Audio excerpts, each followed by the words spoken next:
During my sister's wedding ceremony, my father-in-law suddenly said, "To be honest, both my wife and I wish this marriage never happened. We'd end it right now if we could." He looked at me and my sister with a sneer and added, "You're beneath us." My sister, who was in her wedding dress, started to cry. As her older brother, I stood up to defend her and her husband against our father-in-law's attempt to ruin the wedding. The crowd, which had been buzzing with whispers, went silent and then burst into applause. My name is Robert Smith. I'm 30 years old and single. I currently run a small family-owned lunch shop. When I was in college, my parents died in a car accident, so I decided to drop out and take over the family business. I moved back home to live with my sister Emily, who is 6 years younger than me, while I ran the lunch shop. I wanted to become a public servant in the future, but I needed to focus on supporting myself and my sister. Fortunately, my parents left detailed notebooks about the lunch business, including ingredient quantities, recipes, and cost calculations. My father's rough notes were neatly transcribed by my mother, who had beautiful handwriting. Our shop sign, Smith's Packed Lunch, was handwritten by my mother, adding a personal touch. She always taught me, "Your writing reflects your heart, Robert. Let's make sure you write beautifully." Even though we live in a digital age, I've always cherished handwritten letters. Emily, influenced by me, also had beautiful handwriting. The small 5 square meter shop and the handwritten recipes are precious assets left by my parents. With the help of loyal part-time workers, I learned how to make the packed lunches. I even earned a culinary license while working. Emily often helped me, which was a great relief. When I was 24 and Emily was 18, she said, "Robert, after I graduate, I'll help you with the shop." I replied, "No, you don't have to push yourself. I'll manage somehow. You should do what you want, Emily." Emily responded, "If I can choose, making packed lunches is what I want to do right now." After graduating from high school, Emily immediately started helping with the family business, for which I was truly grateful. With her help, I began developing original menus. I analyzed what was selling well, refined each packed lunch, reduced the number of items, and focused on a lineup of key products. "Robert, the fried chicken is selling like crazy recently. I modified Dad and Mom's recipe. It's a garlic and ginger sauce flavor that appeals to local tastes. Our spiced chicken curry is also doing pretty well. I hope it continues to do well. Should we increase how much we make?" Emily suggested. As she had predicted, the fried chicken became a hit, spreading quickly by word of mouth. Some regular customers even started ordering the fried chicken curry, which wasn't on the menu, and it eventually became a staple. My father often said, "Our customers are helping our shop grow." Although busy times could be hectic, seeing the part-time workers and Emily working hard along with the happy faces of our customers naturally eased my fatigue after work. As the second-generation owner, I began to believe that Smith's Packed Lunch had the potential for growth and that there was much more we could achieve. "Welcome." Emily's cheerful voice echoed through the store. "Oh, that man is here again. He's a recent regular customer. He's been coming in with the determination to try every item on the menu. You're just one fried chicken box and a special fried chicken curry away from completing the menu." "Quite impressive," Emily said. "I like to save the best for last. Thank you for always making such delicious lunches," the customer replied. Having regular customers is a blessing. On rainy days, sales typically drop, but this customer would even come during storms. "Robert, I have something to tell you," Emily said. "When I was 16, I started helping with the family business right after high school. John's father told Emily, 'I'm looking for someone more suitable for John. I could introduce him to someone else. You might have had a tough life, but you are not suitable for my son. He's our precious eldest son. Please leave.'" Despite John's efforts to defend Emily, his father wouldn't listen. Emily came home feeling sad, embarrassed, and disappointed. "Not suitable, huh? I can't believe some parents still think like that in this day and age. I'm proud to be the daughter of a small packed lunch shop owner, but today I just feel shattered. The talk about status and everything made me cry. How can they judge you based on what little they hear?" Emily said, tears in her eyes. "John says he won't give up even if his father opposes. He wants to proceed with the wedding plans. We might end up eloping, you know. It sounds like a reverse Romeo and Juliet. It could be a tragic story." I told John not to push himself, but he said he couldn't imagine his life without me. He was serious enough to say he'd cut ties with his parents if that's what it took for us to be together. Whether that was the best decision for both of them was unclear. As her brother, I couldn't stand to see Emily cry. If anything bothers you, no matter how small, talk to me, I told her. Thanks, Robert. It must have been the first time Emily had ever been looked down upon, so it hurt her deeply. Tears welled up in her eyes again.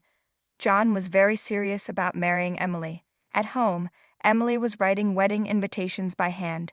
She was steadily preparing for the wedding. It's their life after all, I thought, feeling like there was no room for me to intervene. Meanwhile, I was working on promoting the shop using a website and social media, even though I wasn't very familiar with computers and phones. Recently, I bought a food truck, had Emily write the chalkboard menus, and started attending local markets to spread the word about Smith's packed lunch. The wedding date was set. It was going to be a small ceremony with close family. Robert, I've managed to convince my parents. Please attend the wedding without worry. I trust you, John, but Emily still insists on working at the shop. That's included in our plans. Having her work will be helpful. Robert, you know the customers come to get their energy from me, and you will miss me, right? Emily was my only sister, my only family. As her brother, it was my duty to let her go, but I felt a bit lonely. Her promise to continue helping with the shop was my only solace. The wedding day arrived. Seeing Emily, who usually wore a cotton bandana, apron, and jeans, now with her hair beautifully done and wearing a wedding dress, I was amazed at how stunning she looked. Thinking about all the struggles we went through, I couldn't help but shed tears at her radiant appearance. Robert, why are you crying? It's too early for that. We're just getting started. Oh, it's just dust in my eye. Ouch. I should take some pictures. I took out my rarely used DSLR camera and captured Emily from various angles. I must have clicked the shutter about 50 times. These photos would be precious memories of our time together. Robert, you're such a kind person. Thank you for everything. Please continue to support me. In truth, those words of gratitude were likely meant for our late parents. Ever since I dropped out of college, I've been a stand-in parent for Emily. I hoped I managed that role well enough. Overwhelmed by Emily's thanks, I turned away and cried. The ceremony proceeded as planned. The bride and groom sat at their seats, looking at us with a mix of shyness and happiness. It was time for the father of the groom's speech. Although John's father had initially opposed the marriage, John assured me he had convinced his father. Good day, everyone. I am Sam Thompson, the father of the groom, John. On this auspicious day, I thought as I watched the groom's father, I feel like I've seen that man somewhere before. He seemed accustomed to public speaking and was adept at holding the audience's attention. His speech was written on a long, vertically folded piece of paper, suggesting it would be lengthy. I expected it to be a heartfelt speech that would make the bride and groom happy. As I was saying, I run a food manufacturing company and plan to pass it on to my eldest son, John. He spoke about his company, how he had raised John with care, and his desire for John to inherit the business. This meant Emily's future would be secure. However, as the speech continued, it took a strange turn. I heard the bride's parents passed away early, and she's had a tough life as the daughter of a small packed lunch shop owner. In contrast, John graduated from graduate school and is set to become an elite. This is the very definition of disparity. Is this kind of misfortune acceptable? Frankly, both my wife and I wish this marriage never happened. We want it annulled immediately. The room began to buzz. The groom's father placed the letter on the bride and groom's table, as if to say, "Take this." A wedding speech that proposed breaking off the marriage. This wedding was orchestrated to humiliate us siblings. Emily was in tears, and John got furious at his father's selfishness, and stood up abruptly. I also stood up, seeing this, and signaled John to calm down. I took the father's letter and stepped up to the microphone. "What are you doing, young man? Why did you take my letter?" John's father said. "I'm next in line for the speech, so I took the liberty of coming up," I replied with a smile. The MC hurriedly introduced me. "I am Robert Smith, the bride Emily's brother." "Robert Smith? Who is this youngster?" John's father muttered, trying to recall. He looked at me, searching through his memory. "The groom's parents may oppose this marriage, but I support it. Though I may be just the son of a small packed lunch shop owner, my sister and I have shared many hardships together. We take great pride in the work we inherited from our late parents, and we always will. The room grew even more restless. I continued, "They say handwriting reflects the heart. Looking at this letter written by the groom's father, I see nothing but a regrettable and rude individual. Placing such a poorly written letter on the bride and groom's table is an insult to their special day." "What are you saying, you impertinent fool?" I said. "It's a mismatch," John's father shouted. "Do you know who I am?" "Mr. Thompson," I retorted firmly. "Ah, you're Robert Smith, the owner of Smith's Packed Lunch." Recognition dawned on his face. I usually wore an apron with a headscarf, but he finally matched the name with the person. "Regardless of what you say, even if this marriage seems like a modern-day Romeo and Juliet, I will support and watch over John and Emily as a brother and brother-in-law. Thank you for listening." The previously buzzing room fell silent and then erupted in applause. After the ceremony, John's father hurried over to me. "I didn't realize you were the owner of Smith's Packed Lunch. I sincerely apologize for my rudeness. I'm just the son of a packed lunch shop owner. I understand your point clearly." The father had once visited our shop with his executive, proposing to turn our popular fried chicken into a frozen food product and even expand into a chain of fried chicken specialty stores.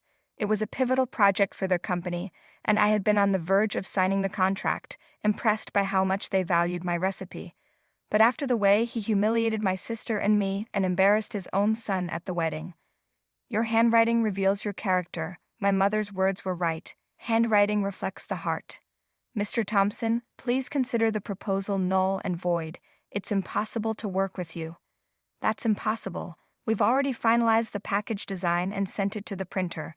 We've also contracted and renovated 6 stores. You acted too quickly. I haven't signed the contract. Moreover, this recipe is a treasured family secret, refined by me from my late parents' original. I'm not giving it away. You should look elsewhere. The Smith's Packed Lunch brand carries significant weight. Please reconsider."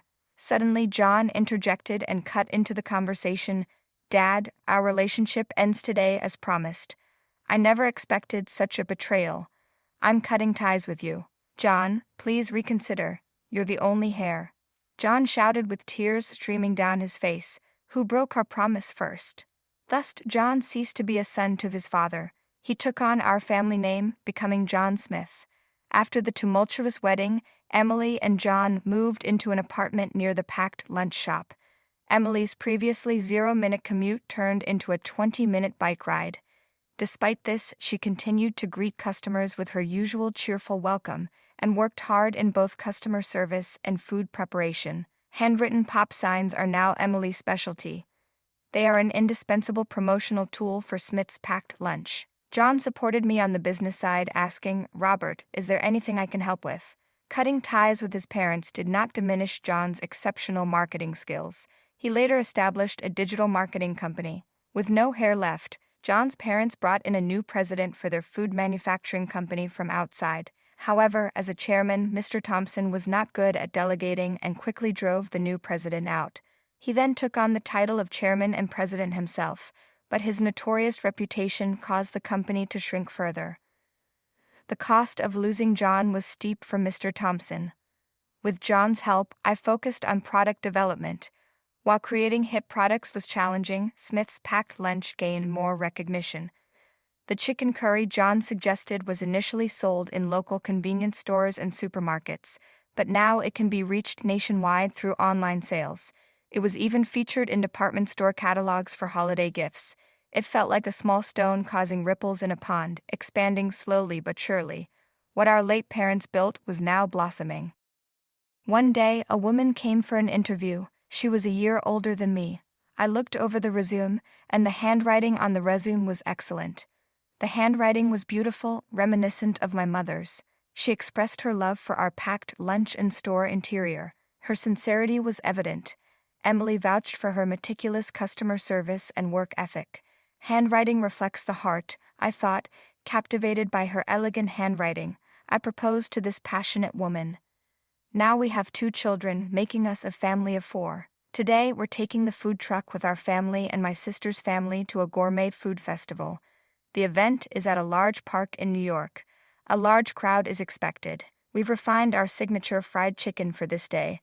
I am confident that the future of Smith's packed lunch is bright.